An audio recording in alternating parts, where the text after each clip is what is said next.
नमस्कार दोस्तों, जैसा कि आप स्क्रीन पर देख सकते हैं, झारखंड के अंदर जेल वार्डर के लिए वैकेंसी आ चुकी हैं। टोटल वैकेंसी 1733 हैं, जो कई सारी कैटेगरीज में डिवाइड हैं। इसके एप्लीकेशन फॉर्म 9 जनवरी 2026 से शुरू हो चुके हैं और एप्लीकेशन की लास्ट डेट 8 फरवरी 2026 है। आइए दोस्तों, आज डिटेल में जानते हैं कि इस पोस्ट के लिए क्वालिफिकेशन क्या मांगी गई है, आपकी एज क्या होनी चाहिए, एग्जाम पैटर्न कैसा होता है और अगर आपका फाइनल सिलेक्शन हो जाता है तो आपकी सैलरी क्या होगी। आइए दोस्तों, सबसे पहले बात करते हैं कि इसमें क्वालिफिकेशन क्या मांगी गई है। दोस्तों, इस एप्लीकेशन फॉर्म की जो लास्ट डेट है यानी कि 8 फरवरी 2026, तो 8 फरवरी 2026 को आपकी केवल 10th क्लास कंप्लीट हो जानी चाहिए, तो फिर आप जेल वार्डर के लिए अप्लाई कर सकते हैं। आइए दोस्तों, अब जानते हैं कि यहाँ पर आपकी एज क्या मांगी गई है। दोस्तों, अगर आप जनरल या EWS कैटेगरी से बिलोंग करने के साथ लड़के हैं तो 1 अगस्त 2025 को आपकी एज 18 से 25 साल के बीच होनी चाहिए। लेकिन अगर आप अत्यंत पिछड़ा वर्ग या पिछड़ा वर्ग कैटेगरी से बिलोंग करते हैं तो फिर आपकी एज 18 से 27 साल के बीच होनी चाहिए।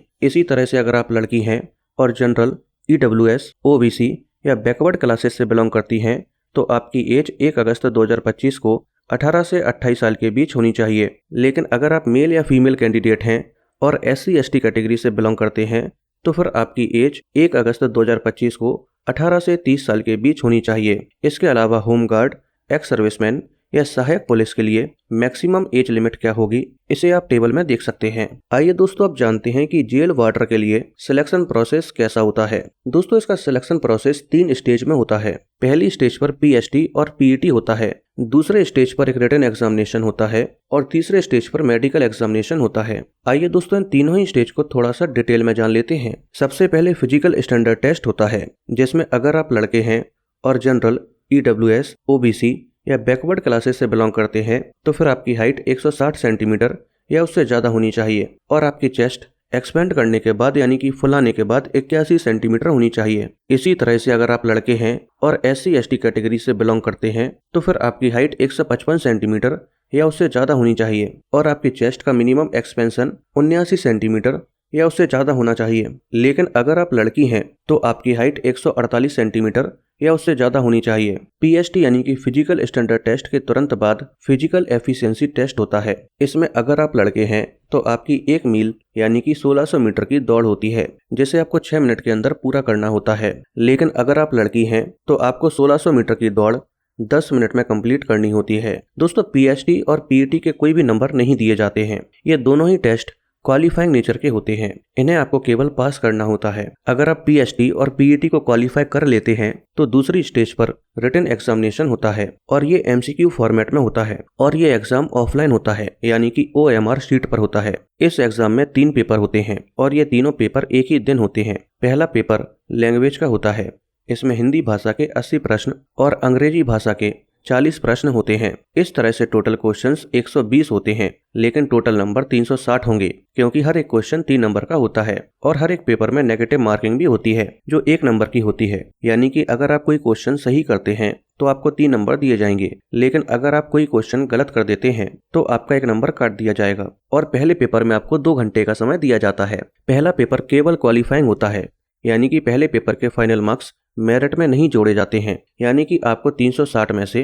केवल 108 नंबर लाने होंगे तो आप पहले पेपर में क्वालिफाई मान लिए जाएंगे। इसके तुरंत बाद दूसरा पेपर होता है और ये पेपर जनजातीय एवं क्षेत्रीय भाषा ज्ञान का होता है। इसमें टोटल प्रश्न 100 होते हैं, लेकिन टोटल नंबर 300 होते हैं। इसमें भी नेगेटिव मार्किंग होती है और इस एग्जाम में भी आपको 2 घंटे का समय दिया जाता है। इस एग्जाम में कुल मिलाकर 15 भाषाएं होती हैं, जिसमें से आपको कोई भी एक भाषा को चूज करना होता है। जैसे कि अगर आप हिंदी को चूज करते हैं तो सारे के सारे 100 क्वेश्चंस हिंदी भाषा से आते हैं। दूसरे पेपर में भी आपको 30% नंबर लाने होते हैं, यानी कि 300 में से 90 नंबर तो लाने होते हैं। अगर आप 90 नंबर नहीं ला पाते हैं तो फिर आपको इसी स्टेज पर डिस्क्वालीफाई कर दिया जाएगा। इसके बाद तीसरा पेपर होता है और ये पेपर सामान्य ज्ञान का होता है। इसमें टोटल 120 क्वेश्चंस होते हैं। इसमें भी आपको 2 घंटे का समय दिया जाता है। इसमें भी नेगेटिव मार्किंग होती है और ये पेपर 4 सेक्शन में डिवाइड होता है, जिसमें सामान्य अध्ययन, झारखंड राज्य से संबंधित ज्ञान, सामान्य गणित और सामान्य विज्ञान शामिल होता है। हर एक सेक्शन से कितने क्वेश्चंस आते हैं इसे आप स्क्रीन पर देख सकते हैं।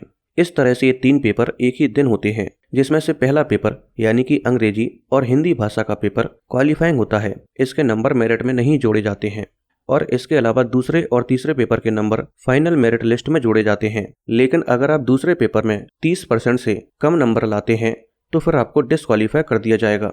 लेकिन यहाँ पर आपको इस बात का भी विशेष ध्यान रखना होगा, जब दूसरे और तीसरे पेपर के नंबर को जोड़ा जाएगा, यानी कि कुल मिलाकर नंबर होते हैं 690। तो अगर आप जनरल या EWS कैटेगरी से बिलोंग करते हैं तो आपको 690 में से 40% नंबर तो लाने होंगे, यानी कि आपको 276 नंबर तो लाने होंगे, तभी आपको फाइनल मेरिट लिस्ट में शामिल किया जाएगा। इसी तरह से अगर आप SC ST कैटेगरी से बिलोंग करते हैं या फिर फीमेल कैंडिडेट हैं तो फिर आपको 32% नंबर लाने होंगे। इसी तरह से बाकी और भी कैटेगरीज हैं और आपको अपने कैटेगरी के अकॉर्डिंग कुछ नंबर लाने होंगे, तभी आपको फाइनल मेरिट लिस्ट में शामिल किया जाएगा। इसके कुछ समय बाद आपका मेडिकल एग्जामिनेशन होता है। मेडिकल एग्जामिनेशन में अगर किसी भी कैंडिडेट को colour blindness, night blindness, hearing, stammering, varicocele, hydrocele, piles या फिर किसी भी तरह की कोई भी कम्युनिकेबल, फिजिकल या मेंटल डिसीज है तो ऐसे कैंडिडेट को फाइनली डिस्क्वालीफाई कर दिया जाएगा। आइए दोस्तों, अब जानते हैं कि अगर आपका फाइनल सिलेक्शन हो जाता है तो फिर आपकी सैलरी क्या होगी। दोस्तों, अगर आपका फाइनल सिलेक्शन जेल वार्डर के तौर पर हो जाता है तो आपकी पर मंथ सैलरी